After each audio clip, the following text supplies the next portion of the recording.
Hey, what is up, first Descendants? How y'all doing? Welcome back to the channel, to the Bolt Nation. This is Tron, and today we're going to be talking about all the Descendants that we will be seeing on the release date. And you know when that's going to happen? Well, I can't tell you, but I could tell you one thing. We will know on June 7th. That is definitely the date that we're going to know when the game will be releasing this summer. So let's dive into this video and let's talk about all these first Descendants and which of the characters are good, which are bad, which need some love, and which are really not going to get any love. So the first one we're going to be talking about is none other than here. This one is the Ultimate Viesa. She is very strong character. She does have all her 4 active skills are very powerful. She is an elemental damage type of player.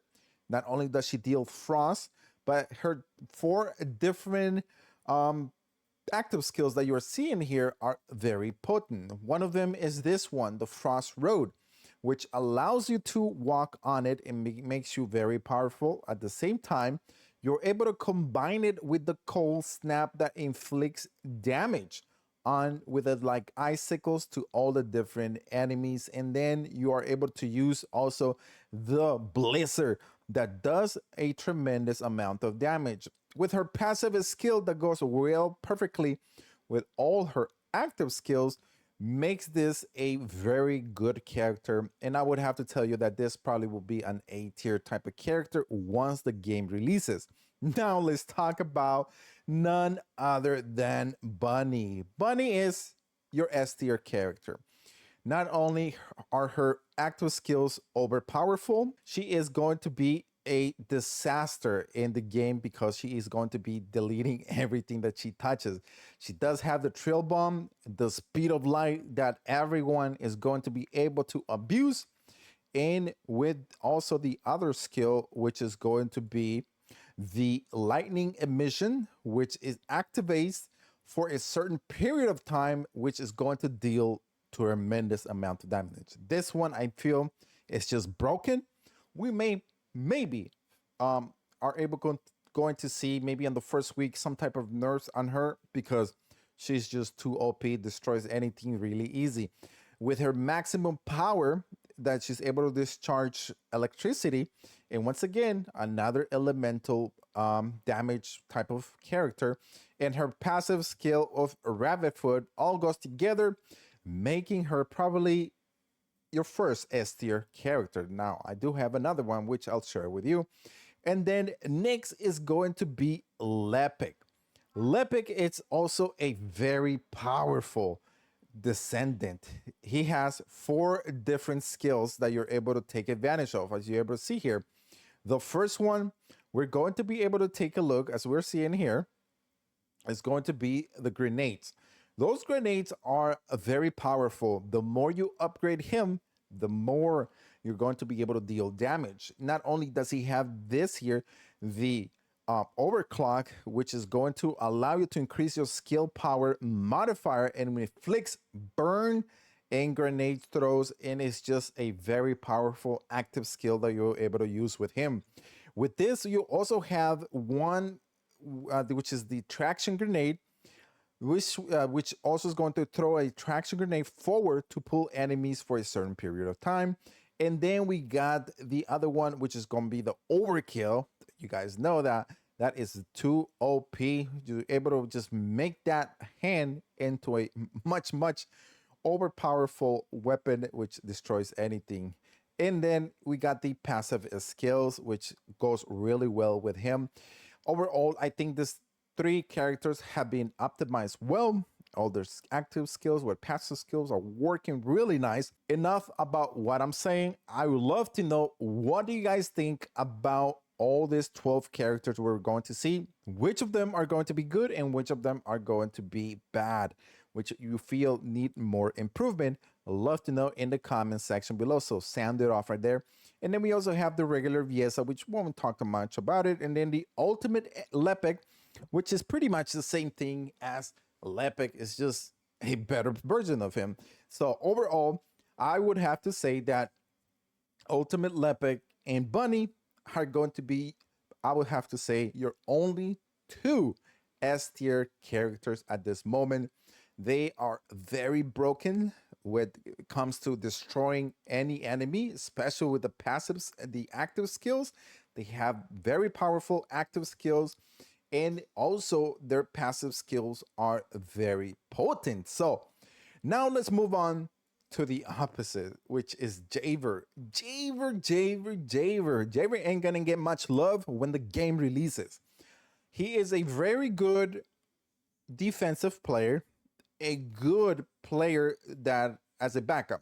Say if you are a more of a offensive player, this is going to be your defensive player, supporting class. That's all he's good for.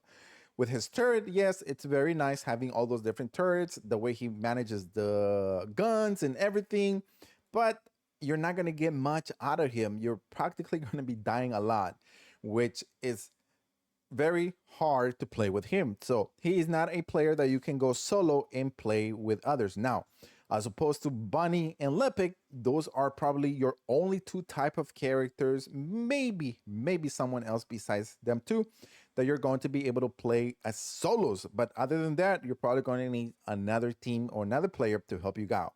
Now, Freyna, she is an A tier player. I love playing with her because of her toxic. She is toxic as hell. Not only her active skills burn everything that touches, but especially this one, the defense mechanism. Oh man, this one, it's very nice and it's very broken. Not only are you able to increase your defense, but also you're able to inflict some trauma on enemies. And the other skill that is really nice about her is this one, the putrid venom. You're just able to throw that at a big enemy. It just melts them away with the toxic, which is crazy. So let me know if you guys got a chance to play it. Also, this video is for those that didn't get a chance to play, especially PlayStation 5 and also Xbox. I know you guys wanted to play the final, but it's just, well, it was only 2 days. Trust me, everything was really rushed in regards to you wanted to get everything done, which it's not enough time. But when you also have the Venom Baptism, and you know what it is? It just baptizes all the different players. And then we also have her passive skill, which is the Contagion Link, which is going to increase her taxiness even more than what it is. And then we're going to move into Glay. Glay is a really nice offensive player. Her 4 different active skills are very deadly, especially as you are leveling her up. They will get a lot better. But overall, I would have to tell you that Freyna stays like an A tier type of player. Maybe it's a B tier, I would have to say, because she does lack some things that, like in regards to Javer does, which she's able to handle herself by on her own. I would have to say that Glay does need some help at sometimes, but overall, she is a very powerful character with her increased sensory.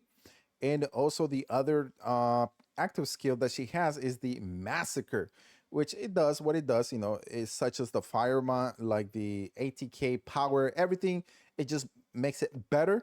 But overall, I think she is a good player, not a great player, but with her passive skill, which has thirst on it, I think she is just going to be a B plus character. But then let's move on to another character, which is going to be Sharon, another elemental damage type of player. She does have electricity. I like her because she does look like the Iron, in this case, an Iron Woman, instead of the Iron Man because of her suit. Her suit is pretty cool. And everything that you're able to do upgrade in regards to all her different active skills makes her even stronger as you are playing her, especially the flash short sword that you're able to throw and just do a lot of AoE damage to all the different type of players, which is really good. And with her assassinator skill, when ambush, stay killing an enemy by using his skill, which also does a camouflage cooldown. Overall, it is an amazing player that you definitely want to play with. And then we're going to move on to Blair. Blair is a very powerful character. His 4 different active skills, which of course, he is fire, like a fire demon. He is just going to be able to burn anything that gets close to him with the flames up, distinguish, and also his other skill, which is going to be the burn taste. This one emits flames forward, inflicting continuous damage, which you are able to delete a lot of the players with a combination of deadly cuisine, right? Cuisine is like he's cooking. He's cooking all the different enemies by firing a giant fireball forward, which does a huge amount of AoE damage by to any enemies and multiple at the same time. With him, with Blair, you're able to play as solo. You're able to handle yourself really well. He does lack a little bit on being more flexible in regards to like when you're getting crowded by other a bunch of enemies. So you got to handle yourself really well. And but besides that, he's a really good player. Now we go into Valby. Valby is a cool player. I think it is. It's just the way she's able to do her all different active skills, which what she's using is just, I would have to say, water. I mean, she is an elemental player once again with water bubble. She has the bubble bullets, the plot plot, which is really does well. What she does is just dives in and just does damage to the enemies once she does the splash. And then we also have the cleanup, which is really good active skill. And then the laundry bomb, as you're able to see there, it does good amount of damage. With her passive skills, I think it goes really well, which is going to be the water intake. When using skills while standing on water, is going to cost, of course, some MP, but the puddles creates a Valby skill that are also considered to be water. Overall, it just increases all her active skills and makes her really good as a player to use. Now, Kyle. I think Kyle, the more you play with him, more you start liking him. But I would have to say this has to be your like either a C player along with Valby. It's also a C player. It lacks a lot of different things, such as I think Valby is just a redundant player of a lot of different other players. He doesn't really have any type of elemental type of damage player that does like either fire or water or electricity or frost. You know, this player is just a player that is a little tanky and does more with his guns and overall his with his magnetism spurred, but it's a player that not a lot of you guys will be choosing to play as your main character. Maybe as someone else is using it, maybe it will be a good supporting class for you. And then the last one is going to be Ajax. This is your tank class. You want to have the best supporting class, it has to be him. It's an A tier type of character. Not only is he tanky, but Ajax comes back alive from the void. Is an expert in just doing a lot of physical damage.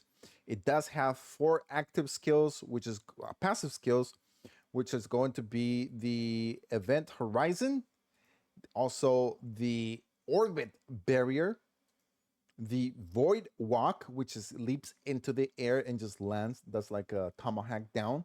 And then also it does this one, the Expulsion, which strikes nearby enemies by knocking them out. And then we also have the Hyper Q, which creates a dome shape field, which allows you and gives you that protection, which also gives you some HP and also defensive at the same time, which enhances all his skills. So there you go. Overall, those are all the 13 first Descendants that you're going.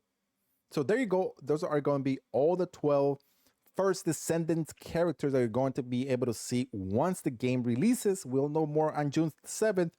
Don't forget to hit that like button, subscribe to the channel, and turn on notifications to all. We'll see you on the next video.